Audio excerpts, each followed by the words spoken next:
जय जय रघुवीर समर्थ. समर्थ म्हणतात की परमेश्वराने त्या ईश्वराने संपूर्ण सृष्टीचा विचार करूनच ही सृष्टी निर्माण केली आहे असं समर्थ आपल्याला ते सांगतात. समर्थ म्हणतात की बऱ्याच गोष्टी ईश्वराच्या हातात आहेत, मनुष्य त्यामध्ये काहीही करू शकत नाही. समर्थ म्हणतात की काळ सुद्धा ईश्वराच्या हातात आहे, तर जन्माला कधी घालायचं हेही ईश्वराच्या हातात आहे, तर प्रत्येक माणसाला मृत्यू कधी द्यायचा हेही ईश्वराच्या हातात आहे. आपल्या हातात जन्म मृत्यू आणि काळ वेळ हे आपल्या हातात नाही असं समर्थ आपल्याला ते सांगतात. आणि म्हणून समर्थ म्हणतात की जन्माला येतानाही आपण काही आणत नाही आणि मृत्यू झाल्यावरही आपण एक रुपयाही नेत नाही. म्हणजे सर्व काही ते परब्रह्माच्या हातात आहे. बऱ्याच गोष्टी परब्रह्माने आपल्या हातात ठेवलेल्या आहेत. बघा म्हणले समर्थ, परमेश्वराने ईश्वराने संपूर्ण सृष्टीचा बारकाईने विचार करूनच ही सृष्टी निर्माण केलेली आहे. पण बरेच जण आपण परमेश्वराला दोष देतो की ईश्वराने त्या परब्रह्माने माझ्या आयुष्यात एवढी संकट का दिली, मलाच का त्रास दिला. बघा म्हणले समर्थ, त्याच्या मागेही कारण असतं. आपल्याला भिंतीच्या अलीकडचं माहित असतं, पण ईश्वराला परब्रह्माला भिंतीच्या पलीकडचं माहित असतं असं समर्थ आपल्याला ते सांगतात. आपण फक्त छोटासा विचार करतो, पण परब्रह्म मात्र अखंड त्या समुद्रासारखा विचार करतो, अखंड त्या आकाशासारखा विचार करतो, अखंड त्या पृथ्वीसारखा विचार करतो. पण आपला विचार मात्र फक्त छोटासा असतो. बघा म्हणले समर्थ, आपल्याला फक्त घरातलं माहिती असतं, पण परब्रह्माला अख्ख्या जगातलं माहिती असतं असं समर्थ आपल्याला ते सांगतात. समर्थ म्हणतात की बरेच लोक म्हणतात की ईश्वराला परब्रह्माला काहीही कळत नाही. परब्रह्माने मात्र एवढ्याशा वेलाला एवढा मोठा भोपळा दिलेला आहे, एवढ्याशा वेलाला एवढं मोठं कलिंगडाचं फळ दिलेलं आहे आणि उडूशा वेलाला मात्र एवढं मोठं टरबूज दिलेलं आहे. परब्रह्माला ईश्वराला काहीही कळत नाही, त्या वेलाला त्या फळाचं ओझं सुद्धा सहन होत नाही, पण ईश्वराने मात्र हे पूर्णपणे चुकीचं केलेलं आहे असं बरेच लोक ईश्वराला म्हणतात. आणि मग ज्यावेळेस एखादी व्यक्ती आंब्याच्या झाडाखाली झोपते आणि मग ती म्हणते की परब्रह्माने ईश्वराने मात्र एवढं मोठा अफाट वृक्ष तयार केलेला आहे आंब्याचा, आणि त्याला मात्र एवढीशी आंब्याचं फळं दिलेली आहेत. ईश्वराला काही कळत नाही. या मोठ्या झाडाला तर कलिंगडासारखी फळं दिली असती, टरबुजासारखी फळं दिली असती, भोपळ्यासारखी फळं दिली असती तर किती चांगलं झालं असतं. ह्या मोठ्या झाडानं ते पेलवलं तर असतं, पण त्या छोट्या वेलीला ते फळं पेलवत नाही. पण परमेश्वराला माहित आहे, परब्रह्माला माहित नाही की आपण माणूस आहे. कधीतरी उन्हाळ्याचे दिवस असतात, कधीतरी त्रास होतो, कधीतरी चक्कर येते, म्हणून माणूस मोठं झाड बघून थोडं विश्रांतीसाठी तो तिथे बसतो. आणि परब्रह्माने ईश्वराने याचाच विचार केला की मनुष्य जर त्या झाडाखाली बसला आणि टरबुजासारखं फळ जर मोठी या आंब्याच्या झाडाला दिली आणि अचानक सोसायटीचा वारा सुटला आणि ते टरबूज कलिंगड जर त्या व्यक्तीच्या डोक्यावर पडलं किंवा पायावर पडलं तर त्या व्यक्तीचा मृत्यू हा निश्चितच होणार. म्हणूनच परब्रह्माने ईश्वराने संपूर्ण सृष्टीचा विचार करून आंब्याच्या झाडाला छोटीशीच आंबे दिलेले आहेत आणि वेलीला मात्र मोठी फळं दिली आहेत. कारण कोणीही वेलीच्या झाडाखाली जाऊन बसणार नाही, कारण वेल ही जमीन लगतच असते असं समर्थांनी आपल्याला ते सांगितलं. पण ज्यावेळेस आपण त्याचा खोलवर जाऊन विचार करतो त्यावेळेस मात्र आपल्याला परब्रह्माचं बरोबर आहे असं वाटतं असं समर्थ आपल्याला ते सांगतात. आणि म्हणूनच ईश्वराने परब्रह्माने संपूर्ण सृष्टीचा पूर्णपणे विचार करूनच ही सृष्टी निर्माण केली आहे. ब्रह्मा विष्णू महेशाने संपूर्ण विचार करूनच या सृष्टीची निर्मिती केली आहे असं समर्थ आपल्याला ते सांगतात. समर्थ म्हणतात की एखाद्या व्यक्तीला जर आपण म्हणलं की तू 100च्या स्पीडनं पळ तर ती व्यक्ती पळणार नाही. पण जर त्या व्यक्तीला संकट आलं तर ती व्यक्ती 100च्या स्पीडनं पळते असं समर्थ आपल्याला ते सांगतात. त्याच व्यक्तीच्या मागे जर चावणारा कुत्रा लागला तर ती व्यक्ती 100च्या काय 110च्या स्पीडनं पळते असं समर्थ आपल्याला ते सांगतात. म्हणून समर्थ म्हणतात की संकटच माणसाला पुढे नेतात आणि म्हणूनच समर्थ आपल्यासारख्या सामान्य व्यक्तीच्या आयुष्यात संकट देतात. का तर आपणही शांत बसू नये, आपणही मंद बसू नये, आपल्यामधले चातुर्य, आपल्यामधली शक्ती, आपल्यामधली बुद्धी, आपल्यामधले जे चांगले विचार आहेत ते आपण बाहेर काढावे आणि आपण पुढे जावं. म्हणूनच ईश्वर परब्रह्म आपल्यासारख्या माणसाच्या आयुष्यात संकट देतो असं समर्थ आपल्याला ते सांगतात. समर्थ म्हणतात की एखाद्या व्यक्तीला म्हणलं की तू जास्त स्पीडनं पोहो. पाण्यामध्ये जर एखादी व्यक्ती जाते त्यावेळेस त्या व्यक्तीला एक दुसरा मित्र म्हणतो की तू जास्त स्पीडनं पोहायचा प्रयत्न कर, त्यावेळेस ती व्यक्ती हळूहळू पोहते. पण ज्यावेळेस त्या व्यक्तीच्या मागे त्याचा मित्र म्हणतो की तुझ्या मागे मगर लागलेली आहे आणि तुझा जीव धोक्यात आहे, तू स्पीडनं पोहायचा प्रयत्न कर.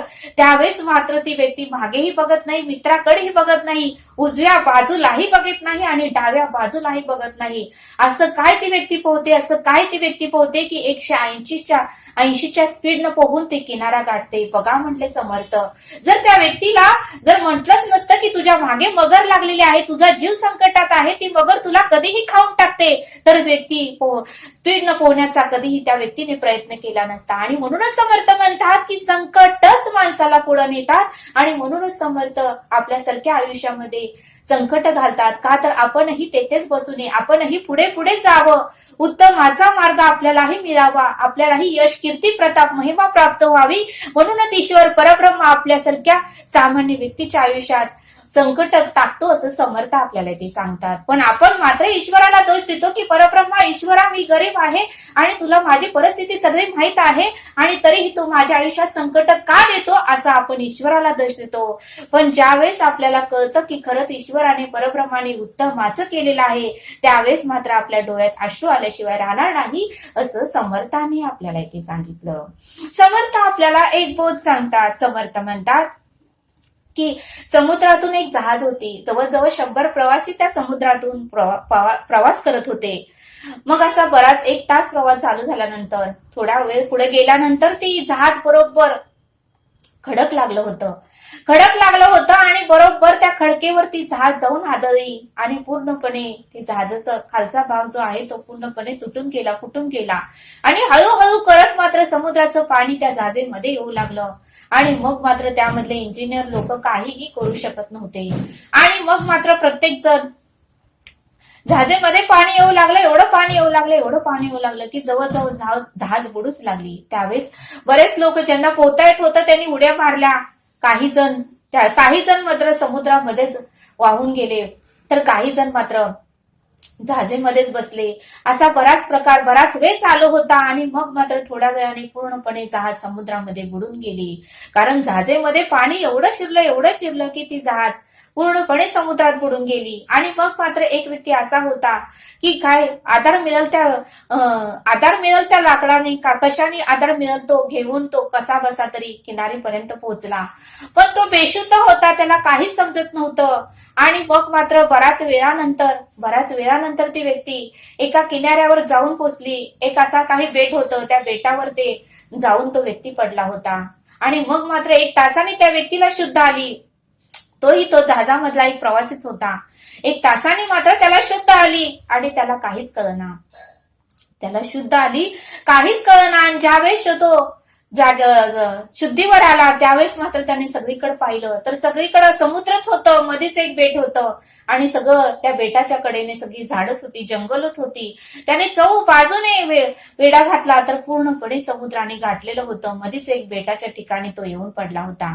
त्याला टेन्शन आलं, आता काय करायचं. फोनही नव्हता, फोनही समुद्राच्या पाण्यामध्ये वाहून गेला. पैसे थोडेफार होते तेही भिजून गेले आणि त्याच्यापाशी काही नव्हतं. मग आता काय करायचं. त्याला भूक तर लागली होती, करायचं तर काय. जवळपास तर काही नव्हतं, पाण्याची बाटली नव्हती, जेवायला अन्न नव्हतं. मग मात्र तो परब्रह्माला, ईश्वराला दोष देऊ लागला. हे परब्रह्मा, हे ईश्वरा, असं काय माझ्या आयुष्यामध्ये तू संकट दिलं रे.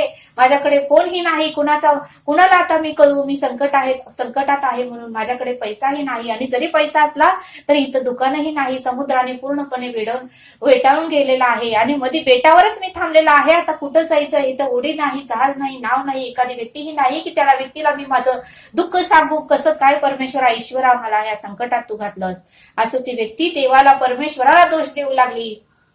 पण थोड्या वेळाने मात्र त्याला भुकेने एवढं व्याकुळ केलं की त्याला काही सुधरेना. आणि मग मात्र त्याने आजूबाजूला पाहिलं. आजूबाजूला 1-2-3 फळाची झाडं त्याला दिसली, नारळाची झाडं दिसली. त्याने कसं बसं तरी 2-3 नारळ पाडले, नारळ पूर्णपणे सोलले आणि तहान लागली होती. नारळातलं पूर्णपणे पाणी त्याने पिले. मग त्याची तहान तृप्त झाली आणि जो काही नारळ होता तो नारळ त्याने सोलून काढला आणि तो नारळ त्याने खाऊ लागला. आणि असं करत 2-3 दिवस गेले.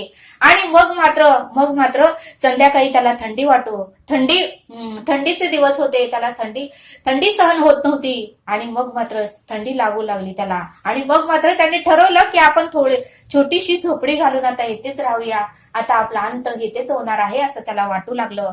आणि मग मात्र आजूबाजूला जे काही साहित्य आहे, जे काही सामान आहे ते त्याने गोळा केलं, एकत्र केलं आणि एक 10-12 लाकडं आणली आणि छोटीशी त्याच्या पुरतीच एक झोपडी बनवली. आणि मग मात्र त्या झोपडीमध्ये तो झोपू लागला, राहू लागला. आजूबाजूला जे काही फळांची झाडं आहेत, पेरू, चक्कू, जे काही झाडं मिळतील त्या फळांची फळं आणत होता, नारळ फोडत होता आणि तेच खात होता आणि त्या झोपडीमध्ये झोपी जात होता. आणि सतत बाहेर यायचा की समुद्रात कुठली जहाज जाते का, मला कोण वाचवायला येते का, परब्रह्माचं नावही तो अधूनमधून घेत होता.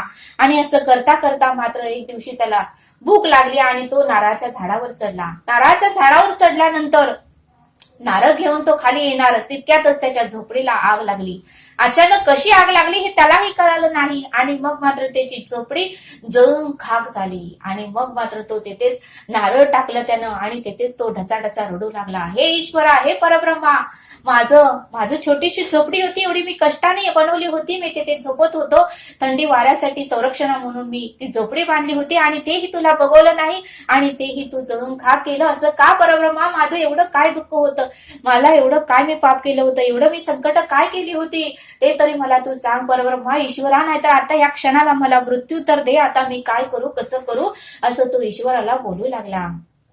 आणि मग मात्र 15 मिनिटांनी असं काय झालं की असं काय त्याला आवाज येऊ लागला की पलीकडच्या समुद्रातून अशी काही जहाज त्याच्यापाशी येऊन पोचली. आणि मग मात्र त्याला आनंद झाला आणि तो म्हणू लागला की तुम्ही इकडे कसं काय आला, मी तुम्हाला कॉल केला नव्हता, मी संकटात आहे हे तुम्हाला कसं कळालं आणि तुम्ही या दिशेने कसं काय आला, इकडे तर बेटच आहे, पूर्ण जंगलच आहे, पूर्ण समुद्राने वेढून गेलेला आहे आणि तुम्ही इकडे कसं काय आला. त्यावेळेस तो जहाजाचा मालक म्हणाला की आम्हाला इकडून आम्हाला धूर यायचा सिग्नल मिळाला, आम्ही बराच वेळ झालो इथं बघत होतो, त्यावेळेस आम्हाला वाटलं की इथे काहीतरी कोणतरी संकटात आहे, विमान तरी कोसळलं असेल किंवा आग तरी कशाला तर लागली असेल आणि कोणतरी संकटात असेल, या धुराने आम्हाला सिग्नल दिला आणि म्हणूनच इकडे आम्ही धावत आलो. त्यावेळेस मात्र त्या व्यक्तीच्या डोळ्यातून एवढा अश्रू आलं, ढसा रडू लागला, हे ईश्वरा, हे परब्रह्मा, हे देवा, मला क्षमा कर, मला माफ कर आणि मला तुझी लीला माहिती नव्हतं, मी भिंतीच्या अलीकडेच बघत होतो पण तू मात्र भिंतीच्या पलीकडचं बघत होता. तू परब्रह्मा आहेस, तू ईश्वर आहेस, तुझ्या जगातलं सगळं कान्याकोपऱ्यात कुणाला दुःख आहे, कुणाला त्रास आहे, कुणाला संकट आहे हे तुला सगळं काही माहिती आहे. ईश्वरा मला क्षमा कर, हे ईश्वरा मला माफ कर, खरंच तू जहाजाच्या रूपात परब्रह्मच आहेस, ईश्वरच आहेस. आणि मग मात्र ती व्यक्ती त्या जहाजातल्या ड्रायव्हरला मात्र साक्षात दंडवत घातली आणि तुम्हीच खरं परब्रह्म आहात, ईश्वर आहात असं म्हणून ती जहाजामध्ये बसली. आणि मग मात्र जहाजवाल्याने त्याला सुखरूपपणे त्याच्या घरी नेऊन पोहोचलं. बघा म्हणले समर्थ, या कथेतून आपल्याला हे शिकायला मिळतं की परब्रह्म ईश्वर संकट हे आपल्याला पुढे नेण्यासाठी देत असतो, संकट हे आपल्याला वाचवण्यासाठी नेत असतो. पण आपण मात्र ईश्वराला तोच देतो की हे ईश्वरा, माझ्या आयुष्यात आधीच दुःख आहे, माझ्या आयुष्यात आधीच संकट आहेत, मी आधीच दुःखात आहे, मी आधीच गरीबात आहे, माझी परिस्थिती तुला माहिती आहे, तरी तुम्हाला दुःख का दिलं, तरी तुम्हाला संकट का दिली, तरी तुम्हाला वेदना का दिल्या, तरी तुम्हाला समस्या का दिल्या, असं आपण ईश्वराला म्हणतो. पण ज्यावेळेस मात्र ईश्वराची लीला आपल्याला कळते, ईश्वराची प्रचिती आपल्याला येते आणि ईश्वर कशासाठी ईश्वराने माझ्या आयुष्यात संकट दिली, दुःख दिली, वादळ दिली, तुफान दिले हे ज्यावेळेस आपल्याला कळतं त्यावेळेस मात्र आपल्या डोळ्यातून अश्रू आल्याशिवाय राहत नाही असं समर्थांनी आपल्याला या बोधातून समजावून सांगितलं.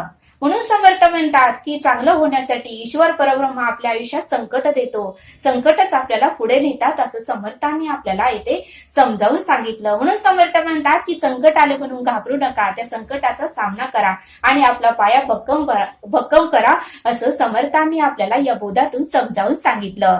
तरी आता आपण येथेच थांबू. धन्यवाद. जय सद्गुरू. तरी हा व्हिडिओ आवडला सबस्क्राईब करा. जय सद्गुरू.